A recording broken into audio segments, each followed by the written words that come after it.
things have become almost unbearable for me. And for my family.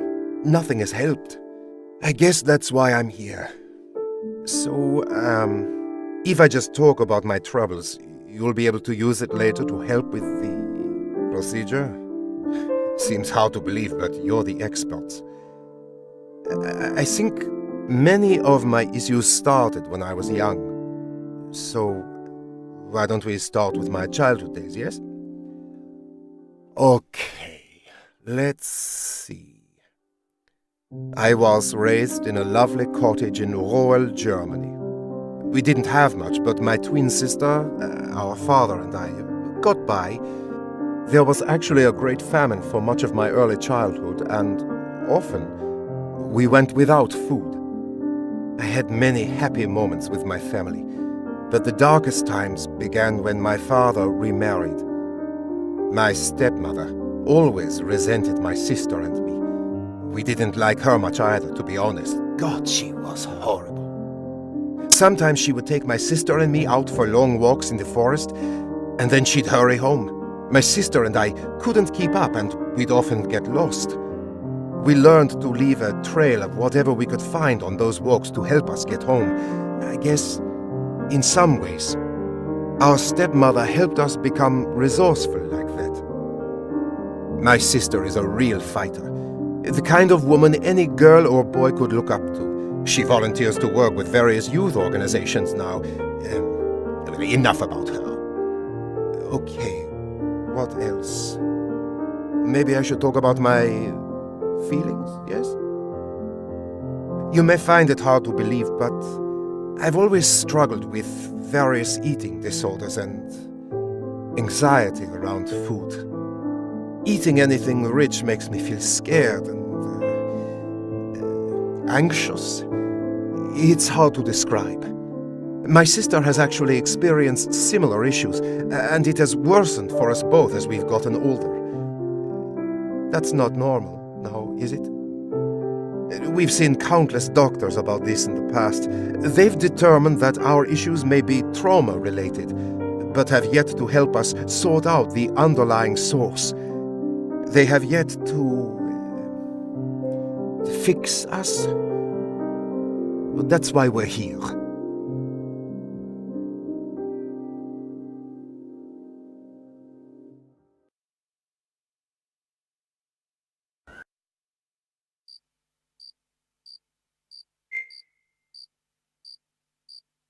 Welcome to Neuroprober Training. I am pleased to be your guide.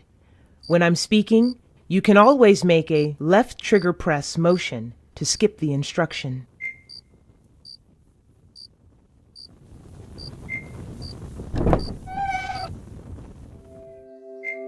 Whether you are speaking with the client directly or neuroprobing within their mind, it is always imperative to listen. You'll find that every detail of the subconscious is trying to tell its story. In the case of our clients, it's often the forgotten story of the trauma they experienced. Some parts of the patient's memory may have become confused or corrupted by the conscious mind's attempts to reconcile or cover up the truth of what happened to them. However, if you look closely and carefully in the right places, you will find that the truth will ultimately shine through.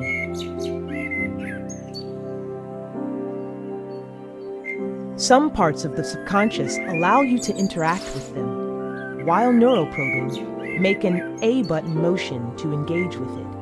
Holding on to left trigger will allow you to move the item around to examine it further. When you are done,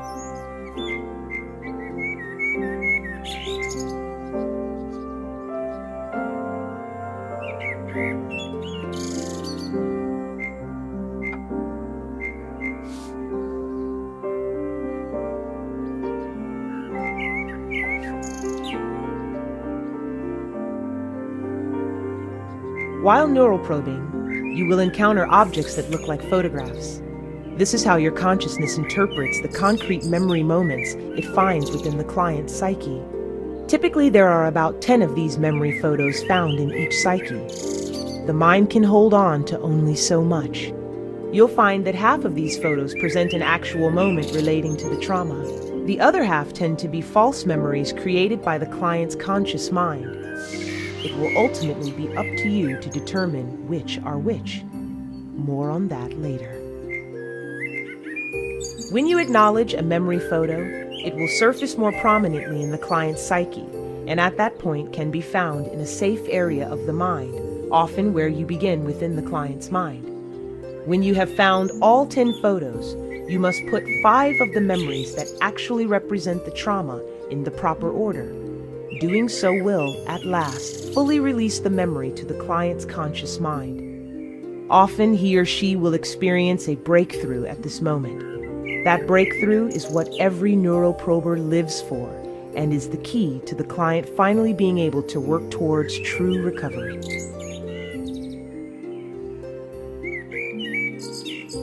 The most important thing you do as a neuroprober is find and acknowledge these photos. However, this is easier said than done. While some photos are freely available in the subconscious, others are buried deeply within and will need to be coaxed out.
Interacting with one part of the mind can sometimes open up new areas of the psyche. Some things, like these doors, can change their state in response to actions taken elsewhere.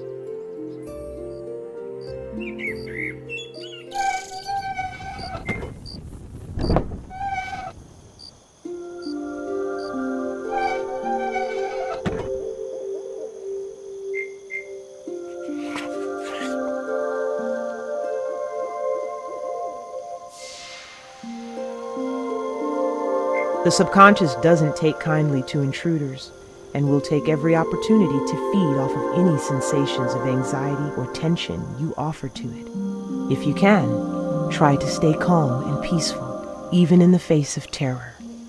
If you can calm yourself, you'll find the subconscious will calm itself too.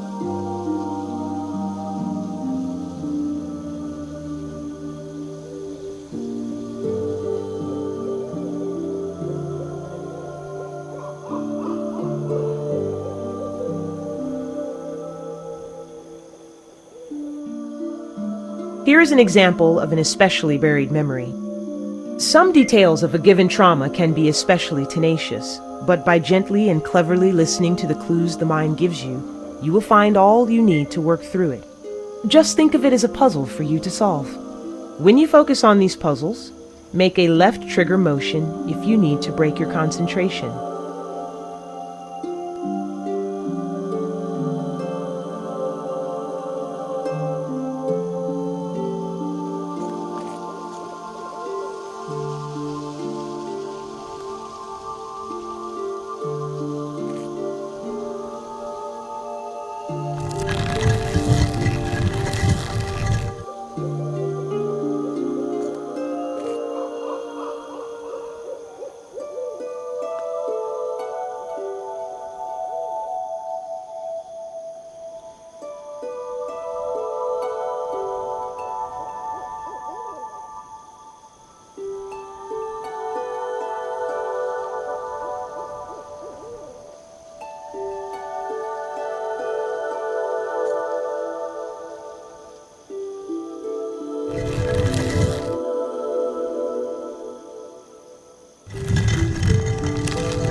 While neuroprobing, your consciousness is lost deep inside the subconscious mind of the client. While this is a journey that you must make alone, we at the Neurostalgia Institute take the safety of our neuroprobers very seriously. If you need to access any of your neuroprober tools or pull your consciousness free, press your finger where a start button might be. This will bring up your neuroprober tools, and you can proceed as needed from there.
Do you remember when I mentioned that the client's subconsciousness can feed off of your fear?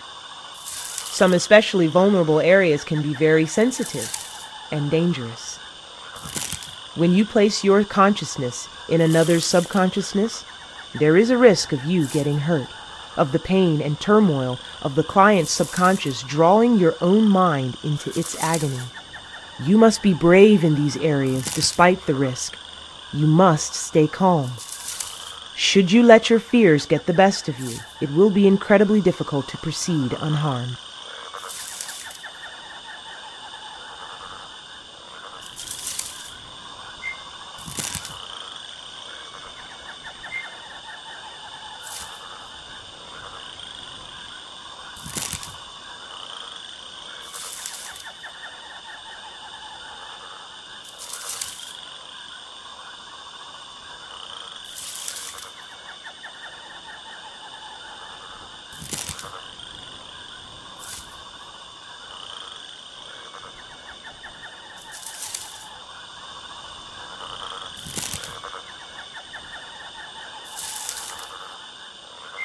You can even pick up and walk around with some objects.